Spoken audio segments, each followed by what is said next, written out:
le christianisme? À la naissance du Christ ou à la mort du Christ? C'est une question qui a beaucoup travaillé tous les chrétiens. Alors on peut se dire ça commence à la naissance de Jésus, mais on ne sait pas quand il est né, donc ça tombe mal. C'est peut-être à sa mort, mais on ne sait pas non plus quand il est mort. On a une fourchette, mais on ne sait pas exactement quand il est mort. On peut se dire que c'est au moment où Paul va vers... D'accord, mais 15 ans d'études, vous avez la réponse? Non, parce qu'il n'y a évidemment pas une réponse. On peut pas... Si on désigne une date... La date, elle est forcément un point de vue, je dirais, dogmatique. On peut choisir dogmatiquement de dire ça commence là. En réalité, ça ne commence pas là. Ça commence. Est-ce que ça commence au moment où Constantin adhère au christianisme ou quand Théodose en fait la religion officielle et obligatoire de l'Empire? On ne sait pas. Vous savez, moi, je pense qu'il y a une vraie rupture, c'est vrai, entre à partir du moment où ça devient la religion officielle de l'Empire. D'ailleurs, il y a une chose très intéressante, c'est de voir que l'histoire chrétienne s'est quand même beaucoup nourrie de son martyrologe. Or, qu'est-ce que constatent tous les historiens? Il y a eu finalement assez peu de martyrs du temps des empereurs païens, enfin beaucoup moins qu'on l'a raconté ensuite, mais il y en a eu beaucoup plus à partir du moment où on est devenu la religion officielle et où de religion persécutée, on est devenu persécutrice. Alors là, il y a une rupture très forte, et on a beaucoup cité la phrase célèbre d'Alfred Loisy qui disait « Jésus annonçait le royaume et c'est l'Église qui est venue ». Eh bien oui, la séparation entre les deux n'est pas simplement une coupure, je pense que c'est vraiment un gouffre. Vous dites le christianisme devient romain alors qu'il était jusque-là plus oriental qu'occidental. Ah oui. Vous montrez qu'il y a 16 surprises qu'aurait Jésus s'il revenait sur Terre. Il y en a quelques-unes, il serait surpris.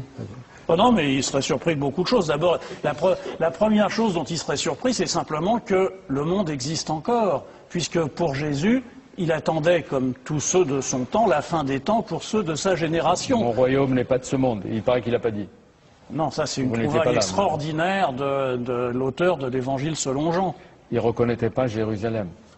Ah non, puisque Jérusalem a été romanisée après la défaite de 135. Enfin, il y a énormément de choses. Enfin, il ne reconnaîtrait pas qu'on le célèbre en image, il ne reconnaîtrait pas qu'on le prenne pour le Fils de Dieu, voire pour Dieu lui-même. Enfin, tout ça est absolument inconcevable dans la pensée. Il ne serait pas chrétien, quoi. Il ne l'a jamais été. Ouais. Il n'a jamais rencontré de chrétien, il ne l'a jamais été, il n'a jamais pensé ce que serait le christianisme. Le christianisme, alors... Qu'est-ce qui a fait son succès? Les raisons sont multiples et très difficiles à en faire la liste complète, mais c'est certain que Jésus, lui, est resté juif de sa naissance à sa mort. Vous dites la première surprise, il ne pourrait pas lire la Bible parce qu'il parlait ni grec ni latin. Oui, enfin, il ne pourrait pas lire le Nouveau Testament. Ben oui, bien sûr, il parlait hébreu ou araméen. Il parlait peut-être les deux, mais... Alors on a fait des théories, mais évidemment, on peut dire aussi, s'il était Dieu, bien sûr, il pourrait lire le grec sans aucun problème, mais... Ouais. Vous dites, ce qui est assez extraordinaire, c'est qu'on peut faire les mêmes réflexions et les mêmes interrogations sur Homère. Oui, et en fait, ça n'a pas empêché la pensée homérique d'exister et le poème homérique d'être fondateur. Bien entendu. Et comme vous savez, Homère n'a probablement pas existé, on ne sait pas exactement où il était, comment il est né. Il est devenu, dites-vous, la matière d'une histoire sidérante, celle d'un être humain qui vit, meurt et ressuscite. Celle d'un homme ordinaire, humilié, torturé, assassiné, qui s'avérera être le Fils de Dieu, puis l'incarnation de Dieu, Dieu lui-même. Oui, c'est le chemin que fera le christianisme, qui finira par reconnaître un individu, et ça sera, à ce moment-là, on passera de Jésus au Christ, c'est-à-dire de la personne historique sur laquelle il n'y a aucun doute, contrairement à Homère. On est certain que Jésus, en tant qu'individu, a existé.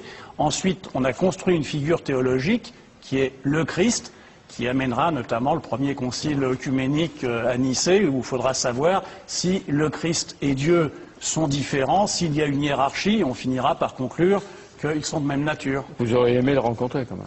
Ah oui, depuis le temps. Depuis le temps que vous parlez de lui, que vous vivez avec lui. Je pense qu'on s'entendrait très bien. Oui. Vous avez fait pour la télévision et le livre avec Jérôme Prieur, donc un travail exceptionnel pendant 15 ans. Et on va voir à partir du 3 décembre jusqu'au 20, à raison de 2 émissions par semaine, l'Apocalypse. 4 par semaine, 2 le mercredi, 2